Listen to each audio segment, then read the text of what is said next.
Hello my dear students, welcome to Hindi learning channel. आज 10th class का chapter 5 उत्साह कविता लेकर मैं आपके सामने प्रस्तुत हुई हूँ, जो सूर्यकांत त्रिपाठी निराला जी की रचना है। सूर्यकांत त्रिपाठी निराला जी से संबंधित जितने भी एमसीक्यूज बन सकते थे, जिनके बारे में आपको पता होना चाहिए, वो मैंने इस वीडियो में दे दिए हैं। आप उनको प्लीज़ पढ़ लीजिएगा ध्यान से, क्योंकि वहाँ पर आपको एमसीक्यूज टाइप में पूछे जाएंगे। तो अगर आप इनको पढ़ लेंगे तो आपको पता रहेगा कि कौन सा आंसर टिक करना है, तो आप फटाफट से टिक कर लेंगे।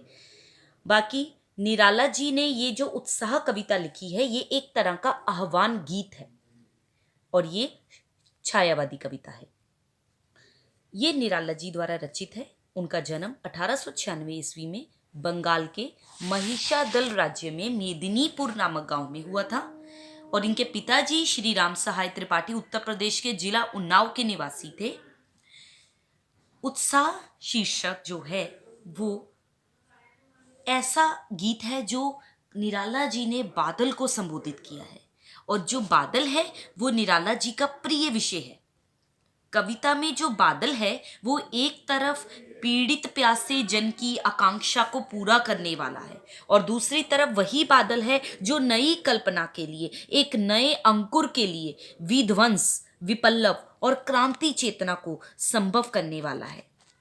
कवि जीवन को व्यापक दृष्टि से देखना चाहता है, पूरी तरह देखता है कवि जीवन को, और कविता में ललित कल्पना और क्रांति चेतना आपको दोनों ही सुनने को मिलेंगी।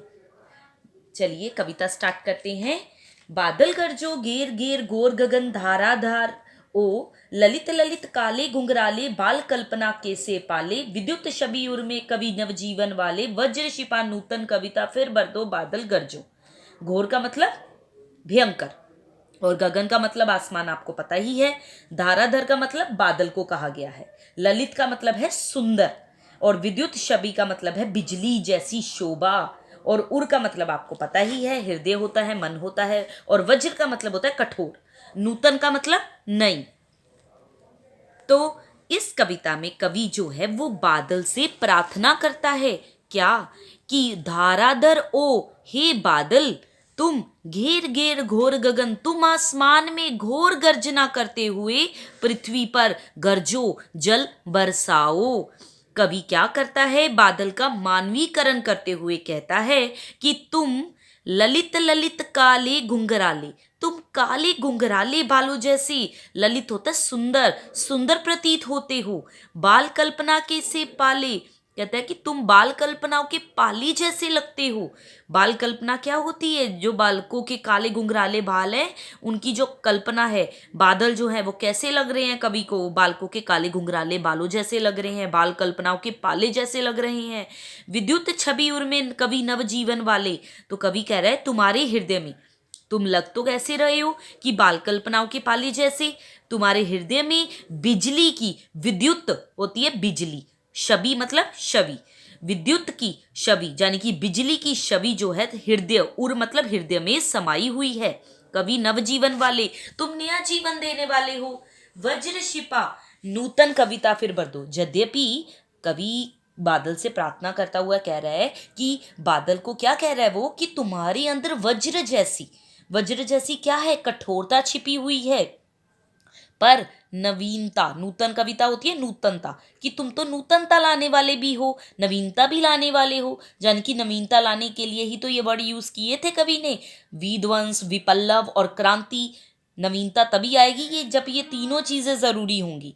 तो कवि ने बादलों के सौंदर्य का वर्णन तो बहुत सुंदर कर दिया, घुंघराले बालों जैसा सुंदर, इनकी छवि हृदय में बिजली की तरह समाई हुई है, और कविता का जो मुख्य स्वर है वो प्रगतिवादी है। चलिए आगे। बादल गरजो विकल विकल उन्मन थे उन्मन, विश्व के निधाक के सकल जन, आए अज्ञात दिशा से अनंत के घन, तप्त धरा जल से फिर शीतल कर दो बादल गरजो। तो विकल, विकल मतलब विकल होता है बेचैन, और आगे उन्मन का मतलब क्या बताया गया है, उन्मन का मतलब उदास, अनमना सा। तो हे बादल, विकल विकल तुम बरसने के लिए बेचैन थे और अनमने से प्रतीत हो रहे थे। विश्व के निदाग के सकल जन, सकल होता है सारे लोग, तो विश्व के लोग, निदाग क्या होता है, निदाग मतलब गर्मी का ताप, सकल जन तो विश्व के लोग पीड़ित थे, गर्मी के ताप से प्यासे थे, सभी लोग तुम्हारी ओर कैसे देख रहे थे, एक आशा से, एक उम्मीद भरी नजरों से देख रहे थे तुम्हारी तरफ। आए अज्ञात दिशा से अनंत के घन, कहते हैं यहाँ बादल कैसे बन गए, यहाँ क्रांति के प्रतीक बन गए। तो लोग जो हैं वो क्रांति को किस रूप में देखते हैं, क्रांति को कि अपनी समस्याओं से मुक्ति मिलेगी अगर क्रांति को अपनाएंगे। तो लोग क्रांति को अपनी समस्याओं से मुक्ति के रूप में देखते हैं। तब ये क्रांति के बादल आए अज्ञात दिशा से, कि अज्ञात दिशा से आकर तप्त धरा, इस जलती हुई धरती पर जल से फिर जल बरसाकर शीतल कर दो, इसे शीतल कर देते हैं। तब क्रांति के बादल क्या करते हैं, अज्ञात दिशा से आकर इस जलती धरती पर जल बरसाकर इसे शीतल कर देते हैं।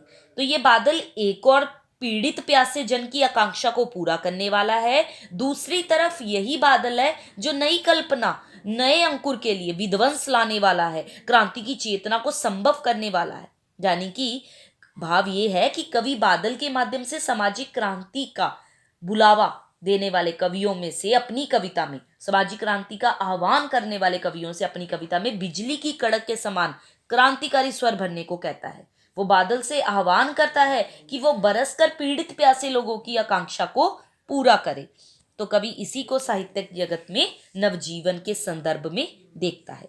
बस यही थी हमारी छोटी सी कविता, उत्साह कविता।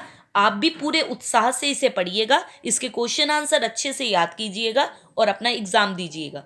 जल्दी मिलती हूँ आपको एक इसके अगले पाठ के साथ, और अगला पाठ है इसका अट नहीं रही है। तो उत्साह कविता के बाद दूसरा पाठ लेकर प्रस्तुत होंगी, अट नहीं रही है। वो भी एक छोटी सी कविता है, फटाफट से पढ़ देंगे। ओके स्टूडेंट्स, कोई आपको प्रॉब्लम आए क्वेश्चन आंसर में तो आप क्या करेंगे, कमेंट बॉक्स में लिख दीजिए, आपको उस क्वेश्चन का मतलब और आंसर जो है वो समझा दिया जाएगा। बाकी इस कविता में जितने पॉसिबल हो सकते थे, 18-19 क्वेश्चन जितने ज़्यादा से ज़्यादा हो सकते थे वो मैंने आपको प्रोवाइड कर दिए हैं। इसके अलावा इस टॉपिक में से आपको अलग कुछ भी नहीं पूछा जाएगा। आप अच्छे से समझिएगा, इस कविता को अच्छे से पढ़कर जहाँ भी नोट करना होगा आप नोट कर लीजिए, और बस अपने एग्जाम की तैयारी में फटाफट से लग जाइए। Okay students, good bye.